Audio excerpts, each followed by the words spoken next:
আমরা যে খবরের দিকে নজর রেখেছি, অর্থাৎ প্রধানমন্ত্রী নরেন্দ্র মোদী তিনি কিন্তু কড়া ভাষায় একেবারে স্পষ্ট বার্তা দিয়েছেন যে কোনোভাবেই ছেড়ে কথা বলবে না ভারত। এই হামলা ভারতের আত্মার উপর হামলা। বিহারের মধুবনীতে সরকারি অনুষ্ঠান থেকে প্রধানমন্ত্রী এই ভাষাতেই মন্তব্য করেছেন। আমরা এই বিষয়ে বিস্তারিত কথা বলবো। নিউজ রুমে আমি চলে যাবো সরাসরি। আমাদের সঙ্গে রয়েছেন আমাদের পলিটিক্যাল এডিটর আশিস চট্টোপাধ্যায়। আশিস দা, প্রধানমন্ত্রী কড়া ভাষায় বলেছেন একেবারে যে যারা এই হামলা করেছে, যারা এই হামলার নেপথ্যে রয়েছে তাদেরকে চিহ্নিত করে শাস্তি দেওয়া হবে, কোনোভাবেই ছাড়া হবে না।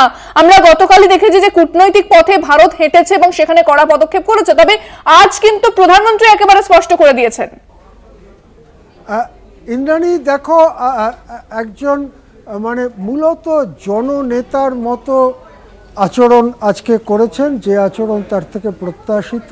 একটি জনসভায় গিয়ে ভারতের বা ভারত সরকারের সামনে আগামী দিনের কর্তব্য সম্পর্কে বেশ খানিকটা আলোকপাত উনি ইতিমধ্যেই করে দিয়েছেন।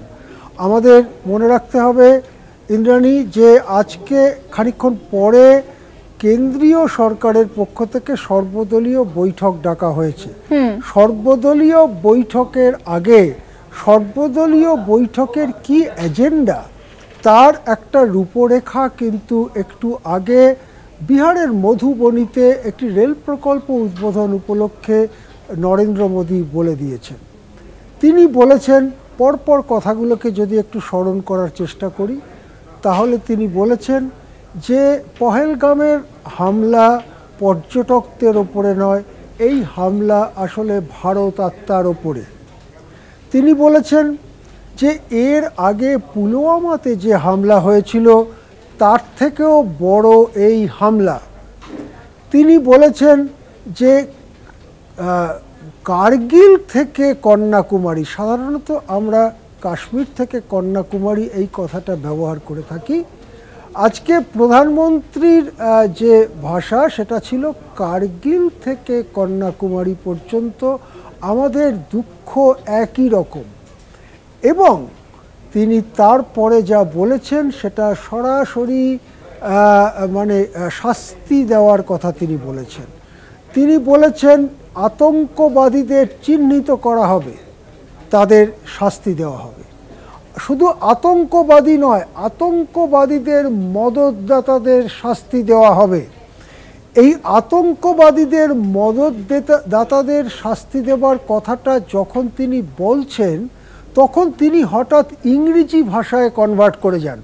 তিনি বলছিলেন হিন্দি ভাষায়, এবং তার সামনে যে সাধারণ মানুষ ছিল তারা হিন্দি ভাষাতেই তারা বুঝছিলেন। কিন্তু এই সময়েই নরেন্দ্র মোদী ইংরেজি ভাষায় চলে যান এবং ইংরেজিতে 2-3 মিনিট বলেন। বিশ্ব কমিউনিটির জন্য, আন্তর্জাতিক মহলের জন্য নরেন্দ্র মোদীর বার্তা ওই ইংরেজিতে তিনি বলেন।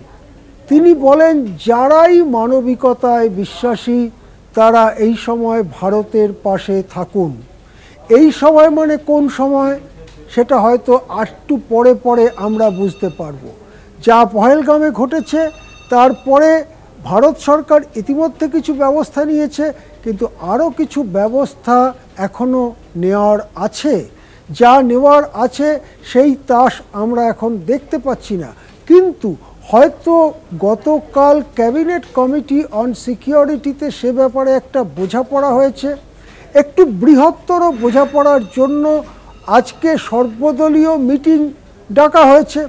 সর্বদলীয় মিটিংয়ে সরকারের পক্ষ থেকে একটা ব্রিফিং হবে। সেই ব্রিফিংটা প্রাইম মিনিস্টারের হয়ে কেউ করতে পারেন, প্রাইম মিনিস্টার নিজেও দুই একটা কথা বলতে পারেন, এবং সেখানে অন্য যারা সরকারের প্রতিনিধি থাকবেন, এমনকি ন্যাশনাল সিকিউরিটি অ্যাডভাইসারও থাকতে পারেন। একটা ব্রিফিং হওয়ার পরে কেন্দ্রীয় সরকার চাইবে ওই যে কথাটা, কেন্দ্রীয় সরকার কি চাইবে সেটা নরেন্দ্র মোদী এই বক্তৃতায় বলে দিলেন। কার্গিল থেকে কন্যাকুমারী পর্যন্ত 140 কোটি মানুষ আমরা এক, এই কথাটা সর্বদলীয় বৈঠকে শুনতে চাইবে কেন্দ্রীয় সরকার। এই কথাটাই শুনতে চাইবেন, সেই কথাটাই নরেন্দ্র মোদী আজকে বক্তৃতায় বলে দিলেন। এবং তিনি যে একটা কড়া পদক্ষেপের দিকে যাচ্ছেন সেই কথাটাও কিন্তু স্পষ্ট করে দিয়েছেন। তিনি বলেছেন সন্ত্রাসবাদী জঙ্গিদের চিহ্নিত করা হবে, জন জন ধরে চিহ্নিত করা হবে এবং তাদেরকে মাটিতে মিশিয়ে দেওয়া হবে। মাটিতে মিশিয়ে দেওয়া হবে তাদেরকে, সন্ত্রাসবাদীরা শুধু নয়, তাদের কোনো মদতদাতাই রক্ষা পাবে না।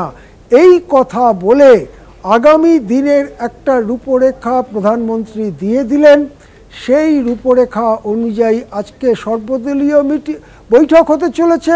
সর্বদলীয় বৈঠকের পরে আগে কি হয় সেদিকে আমরা নজর রাখব।